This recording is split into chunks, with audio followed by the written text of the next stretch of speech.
Bonjour à tous, je suis Philippe Stevenin et je suis heureux de vous retrouver dans cette nouvelle vidéo. Alors, avez-vous trouvé de quoi nous allons parler aujourd'hui? Mes indices vous ont-ils aidé la dernière fois? Je l'espère, car nous allons parler de l'églantier ou du rosier sauvage. Comme je vous l'avais indiqué, ces fruits sont si durs que la préparation de sa confiture très longue est souvent laissée à nos grands-mères. De plus, nos parents et nos grands-parents se servaient des poils présents à l'intérieur du fruit pour faire des batailles. En effet, les poils sont très irritants et ils sont appelés poils à gratter dans nos campagnes. Mais savez-vous qu'outre son usage horripilant ainsi que ses confitures, cette plante est aussi très bonne pour la santé? Retombé dans l'oubli récemment, je souhaite vous transmettre tous ces bienfaits. Ouvrez bien les oreilles et préparez les paniers pour les récoltes. Comme toujours, petite mise en garde avant de commencer.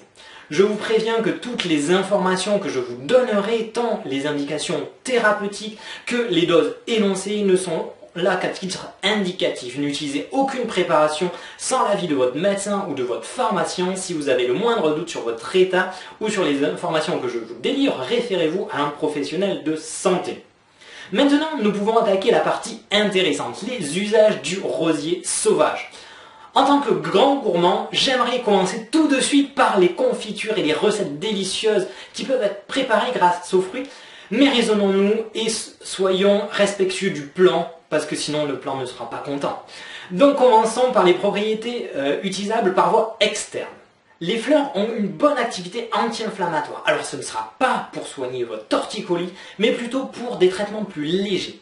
En effet, savez-vous que les pétales de ce rosier, le rosier sauvage, comme tous les pétales des roses, vont servir à préparer l'eau de rose.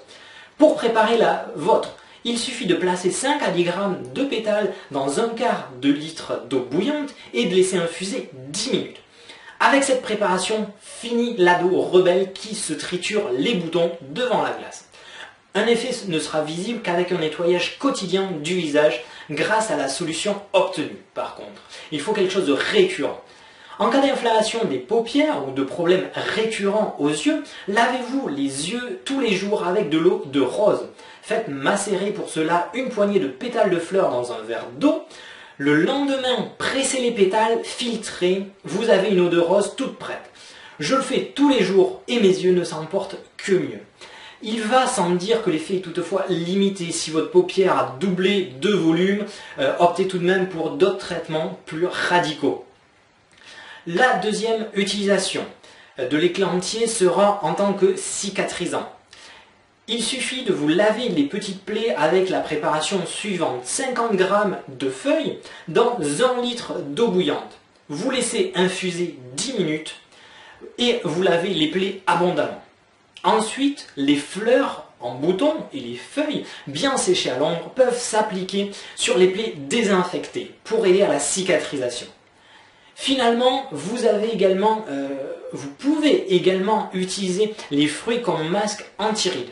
Ramassez les cynorrhodons, les fruits, ouvrez-les, vous enlevez tous les poils à l'intérieur, vous lavez avec soin, mixez les fruits jusqu'à l'obtention d'une pâte homogène et appliquez-la directement sur le visage pour atténuer les rides et lisser la peau.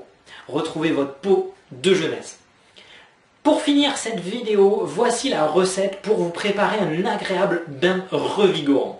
Mettez 50 g de cynorrhodon que vous faites infuser dans une casserole d'eau chaude pendant à peu près 15 minutes. Laissez refroidir, filtrez et ajoutez l'eau à votre bain. Outre la délicieuse odeur, sentez votre corps fatigué reprendre vie pendant ces quelques instants de bonheur. Pour ceux qui n'ont pas de baignoire, je vous laisse imaginer ce que vous ratez. Je conclurai cette vidéo pour ne pas surcharger la suivante, qui va être assez lourde, avec les précautions d'emploi de cette plante. Allez-y allègrement, il n'y a absolument aucun risque connu. Je ponctuerai tout de même pour les femmes enceintes. Il vaudrait mieux utiliser les fruits avec modération tout de même, mais uniquement par précaution car il n'y a pas de réel document scientifique prouvant un effet indésirable. Merci d'avoir suivi cette vidéo et j'espère qu'elle vous a plu. Partagez-la si c'était le cas. Je vous rappelle que le texte et toutes les indications seront disponibles juste en dessous de la vidéo sur mon site internet. N'oubliez pas de me laisser un commentaire pour que je puisse toujours améliorer la qualité des informations que je vous partage.